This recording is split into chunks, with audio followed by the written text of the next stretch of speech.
Hello dear students, I hope you are faring well and everything with you is okay. Your Professor Hanan Alaisi, Professor of Literature and Related Fields at the Department of English Studies at the Faculty of Letters and Humanities, University of Qadi Ayyad, is welcoming you to another lecture among a series of lectures I have delivered on Introduction to Cultural Studies module. Today's lecture is about approaching the question of culture from a cultural studies perspective. Of course, we have been introduced to the common sense meaning of culture and its aspects. That is, culture is a way of life that is broadly equated with a single community's shared beliefs, values, ideas, symbols, norms, and language. And of course, we have seen if these elements constitute the non-materialistic side of culture, other elements such as architecture and characteristics of artifacts constitute culture's materialistic side. And we have been agreed that it is that there is no satisfactory meaning of culture. There is no unanimous definition of culture. However, the meaning of culture that we have agreed upon as such shifts when approaching it from a cultural studies perspective, for it becomes a contested concept vulnerable to politicization. And I underline the word politicization. Good. But before deciphering the meaning of culture from this very particular perspective, we should first of all know the origin of cultural studies and how does it approach the political dynamic of culture. Good. So first, what is the origin of cultural studies? Cultural studies was originally established by Birmingham University's celebrated Center for Contemporary Cultural Studies from 1964 onwards. In fact, this Birmingham Center was at first a postgraduate research unit founded within the university's English department by Richard Hogarth in 1964. Its emergence was greatly influenced by the new left Marxist academics. Of course, in class we had a lecture about Marxism and its affiliation with cultural studies. So, of course, we know that cultural studies was greatly influenced by the new left Marxist academics such as E.P. Thompson, Raymond Williams, and Stewart Hall. Stewart Hall actually was the center's charismatic director from 1967 to 1979. And of course, as you know, all our lectures are based on Stewart Hall's essay entitled Cultural Studies and Its Theoretical Legacies, and you have it, of course, in your course syllabus. You have it among your materials. Good. Again, the same question: what is the origin of cultural studies? Inquiring the concept of culture is not something new. Actually, it is rooted back to Plato and Aristotle, whose notion of the ideal city assumed the existence of an ideal culture. Later, anthropology attempted also to question and interrogate the concept of culture, attempted to study culture as a concept, as many anthropologists, such as the structural anthropologist Claude Lévi-Strauss, whose approach of culture stemmed from the theory of structuralism. Within the structuralist paradigm of thought, Lévi-Strauss argues that culture is governed by structural patterns and relationships that could foreground at the end the nature of human beings' similarities. So all these approaches to culture were of paramount importance, were of capital importance. Therefore, Stewart Hall claims in his essay Cultural Studies and Its Theoretical Legacies that, opening the quotation, cultural studies has no simple origin, ending the quotation, and it is very hard to determine its history or even its definition. Still, we could at least maintain And this is the argument that we should, for example, come through. We should at least maintain that the British Centre for Contemporary Cultural Studies has brought something new about this interdisciplinary, multidisciplinary, sometimes multidisciplinary field of work. For instance, what is this thing? What is the new thing about cultural studies, or about or that the Center for Contemporary Cultural Studies has brought? So, for instance, it has institutionalized the field of studying culture, and more than that, it has politicized the question of culture, and it has stimulated our thinking about all the influences, all the ideas, images, and practices that make up the culture of a society. So it is worth mentioning within this framework, in this context, that cultural studies flourished on a diet of Western Marxism, as we saw in class. What does it mean? It means that though it has drawn succor from it, it is at the same time it at the same time has resisted the economic determinism inherent in some readings of Marxism, and has asserted instead the specificity of culture. So, as it is very hard to decide on the origin of cultural studies, it is also futile and senseless sometimes to ask the question, what is cultural studies in the first instance? Indeed, there is no decidable definition of cultural studies.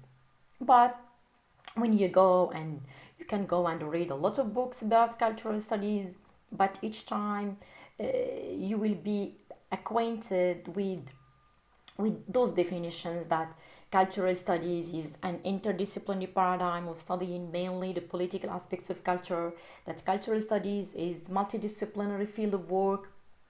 Why? Because cultural studies is characterized by what I can call by a high level of eclecticism. It is an eclectic field of work. Since there is no one theory of cultural studies, but there are many theoretical legacies of cultural studies. In principle, cultural studies encompasses multiple discourses, as we will see, different histories, and various trajectories of thought. The undecidability of cultural studies then blurs the boundaries between itself and other subjects, such as postmodernism, postcolonialism, and feminism.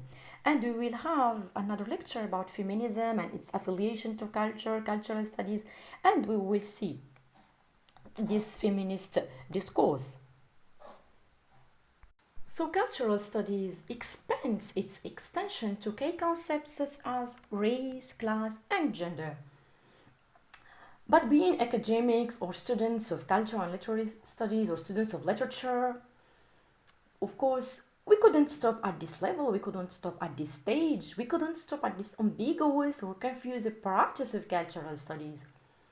There must be something inherent in cultural studies that will pin down its boundaries and particularities, so we couldn't accept it as such. There may be something in cultural studies that will help us, find, maybe a definition to this field, or just limit its boundaries.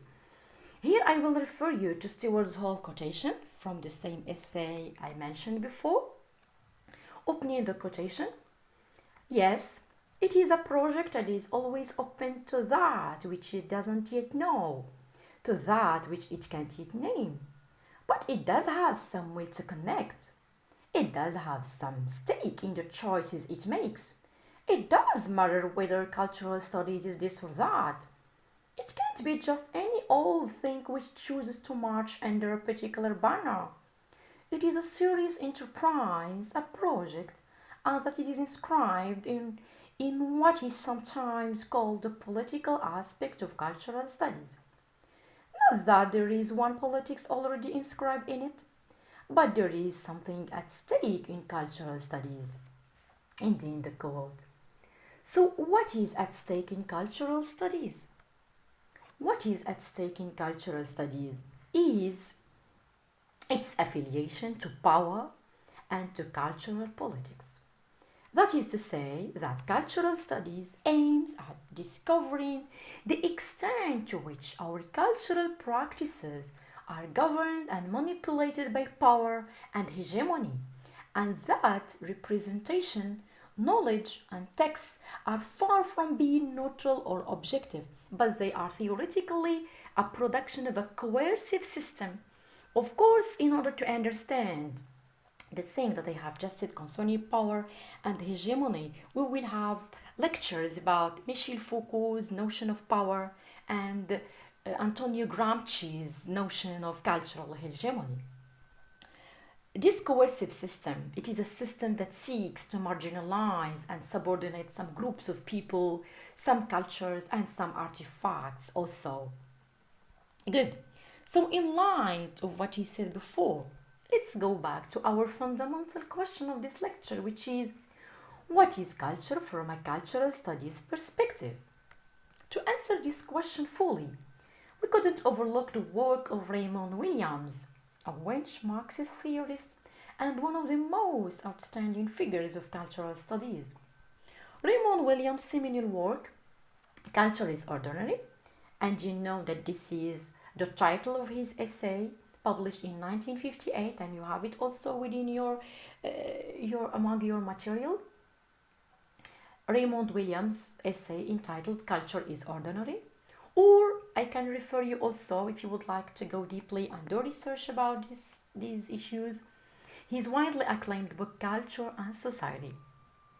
Via or throughout these books or these works, Raymond Williams has moved beyond traditional meanings, beyond common sense meanings and definitions of culture, to a very democratic political one, Marxist one, if we would like. Culture, in this sense, and using Raymond Williams' words, is ordinary. Culture is ordinary. What does it mean?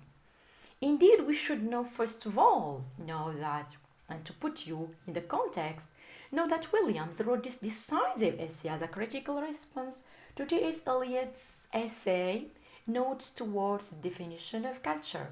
Notes Towards the Definition of Culture.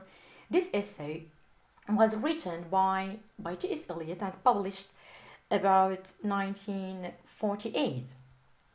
Of course, when I bring to your mind the name of T.S. Eliot, you might find it arbitrary, and you might find it automatically speaking that this name T.S. Eliot is connected typically, because you are students of literature, maybe that this is connected to typically with the poetic masterpieces of the Wasteland or the love song of J. Alfred Prufrock. But what you should know also, and what you should add to your information, is that T.S. Eliot was also a very significant essayist and a very prominent literary critic. T.S. Eliot also attempted to help defining the word culture. However, his definition was lambasted by Raymond Williams as being essentially conservative and defending the elite culture. The elite culture, I underline this, defending the elite culture. This is what Williams, for example, will criticize. And if you would like to go deeply to this issue, to this question, please go and read Raymond Williams' book Culture and Society, and you will find at the end of the book, okay, you will find the essay in which Williams criticizes T.S. Eliot. All right. So Williams instead, so this is the idea of Williams, so Williams instead adopts a democratic definition of culture that obliterates the distinction between high culture and low culture. According to him, there is no high culture, there is no low culture, because privileging high culture means, automatically speaking, excluding working class culture, and we know that Raymond Williams is a Marxist. According to him, thanks to universities, schools, and academic institutes, such distinction can be eradicated to the extent that culture will become ordinary and common among all the people and in all societies, and every individual in his or her society contributes to producing common meanings and significances of that society regardless of his or her class. As William postulates, opening the quote, culture is ordinary in every society and in every mind. Ending the quote. So the cultural meanings that are created by every individual and in every society are made through a continual debate under the pressure of experience, contact, and discovery. Culture then is approached here within the context of its material conditions, of course, material Marxist conditions of production and reception, giving voice to subordinated cultures, to subordinated groups. However, the reception of culture and the production of cultural practices are indeed regulated by power, as we will see later on in the next lecture how they are regulated by power. So to conclude our lecture, that was approximately how culture is approached from the perspective of one of the founding figures of cultural studies, Raymond Williams. So cultural studies then wouldn't legalize its name without inquiring the various ways of approaching the term of culture. These ways of thinking about culture, and these are the way that we will question and interrogate in the next lectures. So these ways about culture, however, are explained by what Antonio Gramsci calls hegemony and what Michel Foucault labels power. So in the next lectures, we will attempt to discover the nature of cultural hegemony. We will attempt to answer the question, what is cultural hegemony? Okay, so at the end, I would like just to tell you, so please, of course, don't hesitate to email me if you have any questions or inquiries about the lecture. And so please, dear students, stay home, work hard, and be safe. Wish you all the best of luck with your studies. Thank you very much.